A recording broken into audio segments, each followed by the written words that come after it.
Permission મળી ગઈ xerox પછી ખલાસીનું ફાઇલ બનાવીને મૂકી દો. ફાઇલ આમાં બધું કોઈ કસ્ટમ કે રસ્તા દરિયામાં મરી હોય તો એ લોકોને બતાવો કે આપણું લાયસન્સ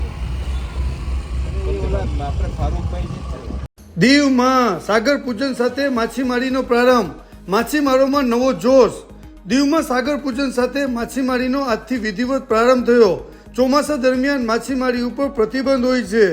ઓગસ્ટ માસમાં ફરી માછીમારી શરૂ કરવામાં આવે છે. સત્તાવાર રીતે ફિશરીઝ વિભાગની પરવાનગી મળ્યા બાદ આજે માછીમાર ભાઈઓએ પોતાની ફિશિંગ બોટ શણગારી અને ગોમતી માતા મંદિરે અને દરિયાદેવની પૂજા કરી અને ઓ માજી ચલ તું ચલે તો છમછમ બજે મોજો કી પાયલ કરતા કરતા ફિશિંગ કરવા માટે રવાના થયા. અંતરે ઉલ્લેખનીય છે કે વરાંગબારા દરિયામાં વર્ષોથી બાણાની સમસ્યા છે, જેનું પ્રશાસક પ્રફુલ્લ પટેલ સાહેબ જલ્દીથી આ સમસ્યા દૂર કરે તેવી માછીમાર ભાઈઓ અપેક્ષા રાખી રહ્યા છે.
બેન, તમે શા માટે આવ્યા છો અહીંયા?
પ્રજાપતિ ગોહેલ.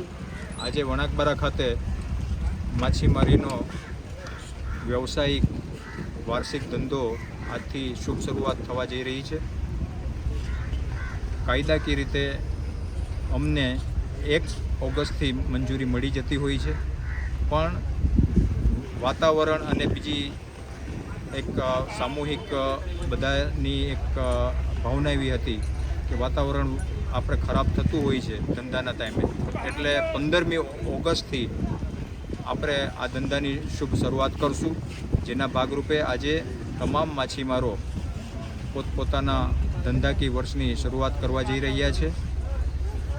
આજે સૌને પહેલાં તો 15મી ઓગસ્ટની બધા જ લોકોને આપણી સ્વતંત્ર દિવસની ખૂબ ખૂબ શુભેચ્છાઓ છે. સાથે સાથે તમામ માછીમારોને કે આજે ધંધાનું વર્ષનો પહેલો દિવસ આજે શુભ શરૂઆત કરવા જઈ રહ્યા છે, એમને પણ હું મારા તરફથી ખૂબ ખૂબ શુભેચ્છાઓ આપીએ છીએ. અને સાથે સાથે ભગવાનને અને આપણા ઈષ્ટદેવને પ્રાર્થના કરું છું કે અમારું આ જે માછીમારોનું વર્ષ છે એ ખૂબ જ સ્વાસ્થ્યમય, સમૃદ્ધિમય અને સુખરૂપ થાય તેવી દરિયા દેવને પણ પ્રાર્થના કરું છું. અને આજના દિવસે મને કહેવાનું મન થાય કે અમારા પ્રશાસક શ્રી પ્રફુલ્લભાઈ પટેલ સાહેબ માછીમારોના તમામ પ્રશ્નો જે કોઈ પણ છે એને સોલ્વ કરવા માટે કરીને હંમેશા તત્પર રહે છે. એના માટે પણ હું આજની તકે એમનો ખૂબ ખૂબ આભાર વ્યક્ત કરું છું.